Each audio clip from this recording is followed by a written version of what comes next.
extraordinary story, of course, which we're talking about, Dr. Hilary, which is about this beautiful baby, Arthur Morgan, who was born with a spinal problem. Now, just explain what this... I mean, the world's most expensive drug being used on him, it gives everybody hope, doesn't it? Absolutely. This is a genetic condition. You're born with this condition. The genes come from one or either parent, and it causes progressive weakness of the muscles, so that a baby, shortly after birth, will not be able to sit up, won't be able to crawl, affects the working muscles of the body. Now, it's a faulty gene, so this is a gene replacement therapy, so it's quite revolutionary. Until 2 years ago, this treatment didn't even exist. So it's given by an intravenous infusion. It replaces the faulty gene with a healthy copy of the gene. It's encompassed in a virus vector. The virus invades the cells of the baby, the motor neuron cells, which are the nerve cells which make the muscles work. And the gene being incorporated into the nucleus of the cells then allows the muscles to work properly and not decay and not die off. So instead of a baby dying before its second birthday with type 1 SMA, spinal muscular atrophy, there's a very good chance that it will be able to walk, to stand and to do the things that it would normally be expected to do. And what other problems could this solve for adults and all people? Well, in terms of gene therapy, it's a big step. There are so many genetic diseases, often which lead to, you know, shortening of life quite soon in childhood. This is a big step forward. This is revolutionary, really. It's the first time it's been used on the NHS, but about 4,000 children to date historically have had this this therapy, and it looks very promising indeed. So it's certainly extending life way beyond what it would. It's interesting, therapy. Isn't it? Because I often think, you know, medical research and getting funding for medical research is quite hard, isn't it? Unless you can prove it's going to, you know, benefit masses of people and ultimately be somehow profitable because it's a business. So the fact that this affects a small number of people, in a sense, obviously it's incredibly important. Does it mean that the funding is there for this and it's very expensive at this stage? Because actually, it's a bit like when NASA does something and then eventually it ends up in our washing machine. You know, right. It's like this idea that they do something extraordinary and it filters down into all of our sorts of lives. The science absolutely, there. Ranveer, it's a model for future work in gene therapies. If you think about all the genetic diseases, cystic fibrosis and other muscular dystrophies, you know, they are crippling diseases with causing shorter life expectancy. So there's about 1 in 40, 1 in 50 children born with this type 1 SMA every year in the UK.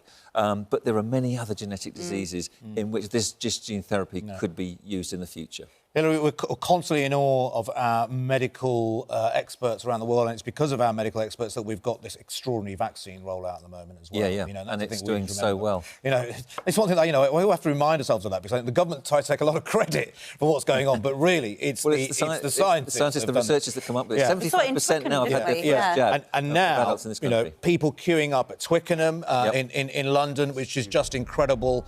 Over 18s as well now. So, yeah, exactly. So where are we at now? If you're over 18, Hilary, anywhere in the country, is it just London? It's still a priority that the over 50s will get their second jab. Then we're doing it age by age, in decreasing age. Now, in Hounslow, there is a surge in the Indian variant, which is why Twickenham was one of the centres where we wanted to offer the vaccination to everybody over 18. Right. So the call went out, if you're over 18 and you want the vaccination, come along. We've got extra staff there. They did over 10,000 vaccinations alone yesterday at Twickenham. And obviously a lot of public demand for the vaccination, which is very encouraging. And can I just say, it's worth saying, for those of you that are 18, 19, 20, for somebody who's worked so tirelessly in this vaccine campaign, is that it means so much young people going and have the vaccine. Because for us, we are more susceptible and we could get ill. Young people generally, I know they're still trying to find out issues about the Indian variant, but young people generally are safe. But it's about protecting others. The fact that so many young people are going out and having the vaccine with the intention to protect their family and friends, I think is remarkable. Well, it's interesting, in the history of vaccination, this particular virus, COVID, is more dangerous for people who are older, people with health-related conditions. But if you look at the history of vaccination, it's children who died mostly of diseases in the past, and that's why we had childhood vaccination programmes. So this is like converse. So we needed to vaccinate the older population first, then the younger ones who could be a vector. Just to add to that, though, they're still waiting for a people. bit of research on the Indian variant. There is still some concern that it might affect younger people more, don't they, with the Indian variant? We don't it know looks in the that way. details of the cases. Clearly, a lot of them haven't been vaccinated, so that's why you're seeing, as the Indian variant becomes the dominant strain in the UK, which it is now, and it's 67%, we think, more transmissible than the Kent variant, for example. However, younger people are therefore more likely to suffer because they haven't been vaccinated.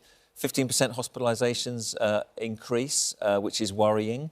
And that's why we need to really get on with the vaccination programme. If we can vaccinate everybody, then we're in a much better position. Well, it's interesting because I'm reading here that the Public Health England suggests that the AstraZeneca and Pfizer jabs are only 33% effective against the Indian variant after a single dose. After a single dose. So at the moment, this whole question, we'll be talking to Paul Scully, the business minister who's coming on. We've got Piers Maguire coming on too, about the politics around this.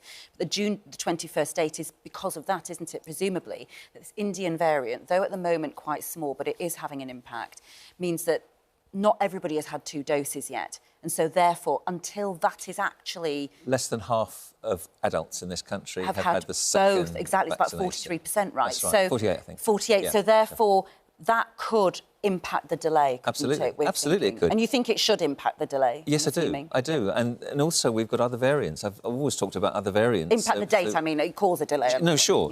I mean, there's the Thailand variant now, which is thought to be a combination of the Kent and the Indian. Gosh. And that's still on the... Thailand is still on the amber list, it's not on the red list. So we mustn't take the eye off the ball for other variants, which will emerge. And as the rest of...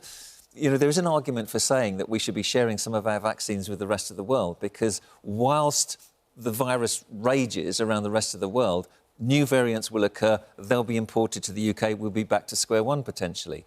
So whilst we need to have a really good domestic vaccination rollout here, we must also look after the rest of the world because it is a global there's a big pandemic. letter in the Daily Telegraph today from lots of worldwide organisations calling on exactly that, so we'll talk about that too.